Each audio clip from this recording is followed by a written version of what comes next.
À l'ère d'Internet, où le monde est à portée de main et où la gentillesse est souvent défendue comme la vertu ultime. Mais vous êtes-vous déjà arrêté pour réfléchir au piège potentiel d'un excès de gentillesse? Je sais, ça a l'air absurde, n'est-ce pas? Mais soyez indulgents avec moi, camarades stoïciens, car il y a une leçon des anciens que nous aurions peut-être négligée dans notre quête moderne d'être la version la plus gentille de nous-mêmes.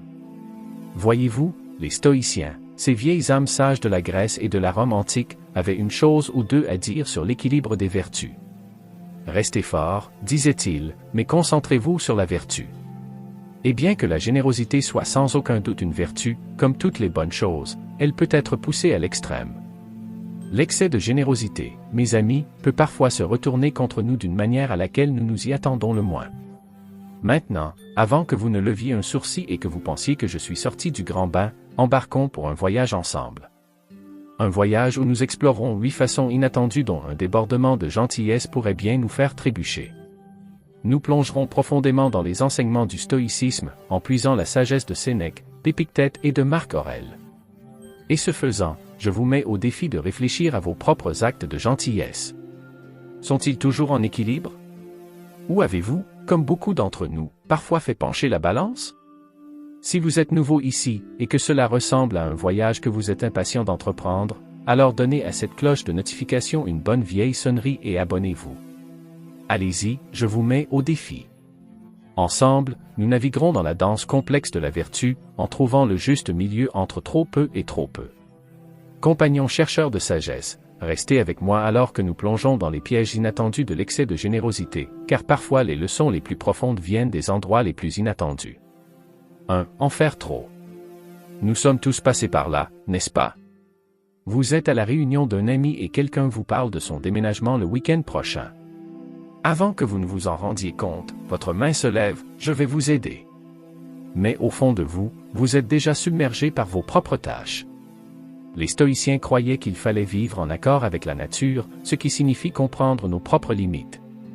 Trop s'engager ne consiste pas seulement à s'étirer, il s'agit de ne pas être fidèle à soi-même. Imaginez la vie comme une tasse de thé. Chaque engagement, chaque promesse, est une goutte de thé. Versé en trop, et il déborde, faisant des dégâts. Les stoïciens disaient, connais la taille de ta bonnet. Il ne s'agit pas d'être méchant, il s'agit d'abord d'être gentil avec soi-même. Maintenant, je ne dis pas de ne pas aider votre ami à déménager, mais peut-être de lui proposer de l'aider à emballer quelques cartons au lieu de vous engager toute la journée. Ce sont les petits gestes qui comptent souvent le plus, et ils sont beaucoup plus gérables. Rappelez-vous la fois où vous avez promis d'aider à la foire de l'école, d'assister à une fête d'anniversaire et de rendre visite à votre grand-mère en une seule journée. À la fin, vous étiez probablement épuisé, irritable et peu présent dans l'une des activités. C'est le poids d'un engagement excessif. Alors, la prochaine fois, faites une pause avant de promettre. Réfléchissez à vos propres capacités. Ce n'est pas égoïste. C'est raisonnable. 2. Toujours essayer de rendre tout le monde heureux. Le désir séculaire d'être aimé de tout le monde. C'est un piège dans lequel beaucoup d'entre nous tombent. Vous dites oui quand vous voulez dire non, riez des blagues que vous ne trouvez pas drôles et êtes d'accord avec les opinions que vous ne partagez pas. Mais voici le problème. Le stoïcisme nous enseigne que nous ne pouvons pas contrôler les opinions des autres. Alors pourquoi essayer? Plaire aux gens peut sembler être une forme de gentillesse, mais il s'agit souvent davantage de nos propres insécurités. Et soyons réalistes, c'est épuisant. Vous jonglez constamment avec des masques, essayant d'être quelqu'un que vous n'êtes pas. Et pourquoi faire? Approbation temporaire. J'ai connu une fois un gars qui s'appelait Tim. C'était un gars adorable, mais il se pliait en 4 juste pour obtenir un signe de tête d'approbation. Un jour, il a porté une chemise qu'il n'aimait pas parce qu'un ami la lui avait offerte. Il a passé toute la journée à se sentir mal à l'aise, tout cela pour ne pas vouloir contrarier son ami. Mais voici le hic. Son ami ne l'a même pas remarqué. Les stoïciens croyaient en l'authenticité. Soyez fidèles à vous-même, et les bonnes personnes graviteront autour de vous. Et ceux qui ne le font pas? Eh bien, vous ne pouvez pas plaire à tout le monde, n'est-ce pas? 3. Pensez que vous pouvez changer les gens. Il y a un dicton qui dit que vous pouvez mener un cheval à l'eau, mais vous ne pouvez pas le faire boire. Le stoïcisme fait écho à ce sentiment. Nous ne pouvons pas contrôler les autres, seulement nos réactions à leur égard. Pourtant, beaucoup d'entre nous, avec nos grands cœurs bienveillants, essayons de réparer les gens. Nous pensons que notre amour, nos conseils, notre gentillesse peuvent les changer. Mais souvent, ce n'est pas le cas. Pensez à cet ami qui sort toujours avec les mauvaises personnes. Vous lui avez donné des conseils, écoutez ses chagrins d'amour et vous l'avez même mis en relation avec quelqu'un d'adorable. Pourtant, il tombe dans les mêmes schémas. C'est frustrant, n'est-ce pas? Mais voici le problème. Chacun suit son propre parcours. Et même s'il est gentil de leur donner un coup de main, nous ne pouvons pas suivre leur chemin à leur place. Les stoïciens croyaient qu'il fallait se concentrer sur nos propres actions et renoncer à la nécessité de contrôler tout le reste. C'est difficile, surtout quand on s'en soucie profondément. Mais parfois, la chose la plus gentille que vous puissiez faire est de prendre du recul et de laisser les gens faire leurs propres choix, même s'il s'agit d'erreurs. 4. Laisser les autres vous utiliser. La gentillesse est une belle chose. Mais comme toutes les bonnes choses, une trop grande quantité peut être nuisible. Lorsque nous sommes constamment gentils, toujours disponibles et perpétuellement agréables, les gens peuvent commencer à le prendre pour acquis. Ce n'est pas toujours intentionnel, mais cela arrive. Vous vous souvenez de Lucie du bureau? Elle apportait toujours des friandises faites maison. Au début, tout le monde était reconnaissant. Mais avec le temps, c'est devenu une attente. Le jour où elle n'a rien apporté, il y a eu des murmures de déception. La pauvre Lucie se sentait mal appréciée et blessée. Les stoïciens nous enseignent l'impermanence des choses. Tout comme nous ne devrions pas trop nous attacher aux récompenses extérieures, nous ne devrions pas trop nous habituer aux actes constants de gentillesse des autres. Et d'un autre côté, si nous sommes toujours ceux qui donnent, nous devons nous assurer que nous ne sommes pas pris pour acquis. C'est une question d'équilibre, vraiment. Soyez gentils, mais fixez aussi des limites. Faites savoir aux gens que même si votre gentillesse est un cadeau, ce n'est pas une obligation. 5. Oubliez de prendre soin de soi. Dans notre quête d'être gentil avec les autres, nous nous oublions souvent. Nous plaçons les besoins des autres au-dessus des nôtres, en pensant que c'est la chose noble à faire. Mais le stoïcisme nous rappelle l'importance de prendre soin de soi. Si nous nous négligeons nous-mêmes, comment pouvons-nous être utiles aux autres? Imaginez que vous êtes une voiture. Si vous ne faites pas le plein, comment pouvez-vous conduire les autres?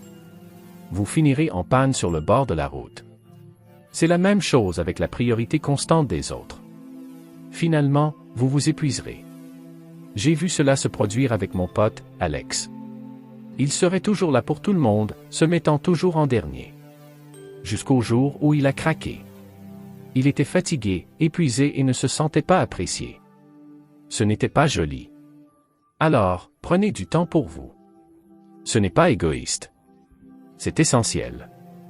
Les stoïciens connaissaient l'importance de la réflexion et du soin de soi.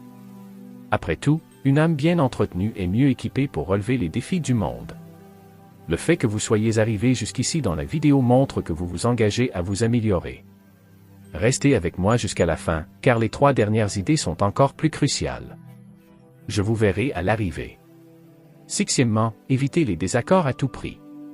Personne n'aime les conflits. C'est inconfortable, gênant et tout simplement désagréable. Alors, dans notre tentative d'être gentil, nous l'évitons souvent. Nous laissons les choses glisser, gardons nos opinions pour nous et avalons nos sentiments. Mais le stoïcisme nous enseigne que parfois, le conflit est nécessaire. Éviter les conflits peut sembler bon à court terme, mais cela peut conduire à des problèmes plus importants sur la route. De petits ennuis peuvent se transformer en profonds ressentiments. Les sentiments non exprimés peuvent conduire à des malentendus. Vous vous souvenez de la fois où votre colocataire n'arrêtait pas de laisser de la vaisselle sale? Au lieu de vous en occuper, vous avez nettoyé après eux, pensant que c'était la bonne chose à faire. Mais avec le temps, votre agacement a grandi. Et un jour, vous avez explosé pour quelque chose de trivial. Les stoïciens croyaient qu'il fallait relever les défis de front. Il ne s'agit pas de chercher à se battre, mais de résoudre les problèmes avant qu'ils ne deviennent des problèmes. C'est plus gentil à long terme, à la fois pour vous-même et pour les autres. 7. Donnez trop. La générosité est une vertu, mais comme toutes les vertus, elle peut être poussée à l'extrême. Dans notre tentative d'être gentil, nous donnons parfois plus que ce que nous pouvons nous permettre, qu'il s'agisse de temps, d'argent ou de ressources. Et bien que l'intention soit noble, le résultat peut être préjudiciable. Pensez Y de cette façon. Si vous continuez à vider votre compte bancaire pour aider les autres, vous finirez par faire faillite. Et puis, comment pouvez-vous aider quelqu'un? Les stoïciens croyaient en la modération. Il s'agit de trouver l'équilibre entre donner et retenir. J'ai connu une femme, Sarah, qui prêtait toujours de l'argent à des amis. Elle voulait aider, et ça lui faisait du bien. Mais au fil du temps, elle s'est retrouvée à avoir des difficultés financières. Et quand elle avait besoin d'aide, ceux qu'elle avait aidés étaient introuvables. C'est une dure leçon, mais elle est importante. Soyez généreux, mais soyez aussi sages. Assurez-vous que vos propres besoins sont satisfaits avant d'aider les autres. Il ne s'agit pas d'être avare. Il s'agit d'être durable. 8. Nécessitant l'approbation des autres. L'ère numérique a transformé la façon dont nous percevons et exprimons la gentillesse. Alors que beaucoup partagent leurs bonnes actions en ligne, il est essentiel de s'interroger sur nos motivations. Agissons-nous par compassion sincère ou cherchons-nous la validation? Marc Aurèle a dit un jour, « Ne perdez plus de temps à discuter de ce que devrait être un homme bon. Soyez un. » Cette sagesse intemporelle nous rappelle que la vraie vertu réside dans nos actions, et non dans la reconnaissance qu'elles reçoivent. Partager nos actions peut inspirer les autres, mais il est crucial de s'assurer que nos intentions restent pures. Lorsque la gentillesse devient une transaction, son authenticité s'estompe.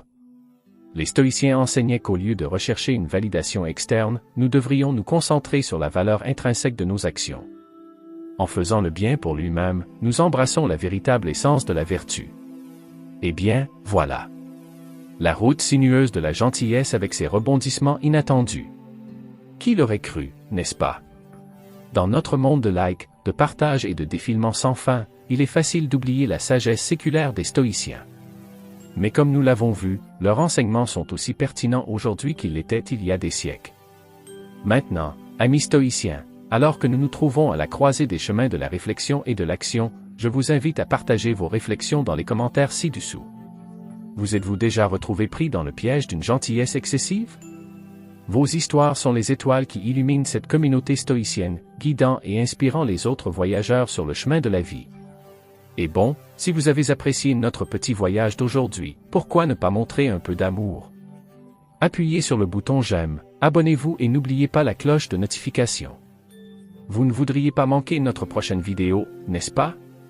Alors, jusqu'à la prochaine fois, n'oubliez pas, soyez gentils, soyez sages et soyez toujours authentiquement vous-même. Pour regarder plus de vidéos de sagesse stoïcienne, sélectionnez l'une des vidéos qui apparaîtront maintenant sur votre écran. Salut!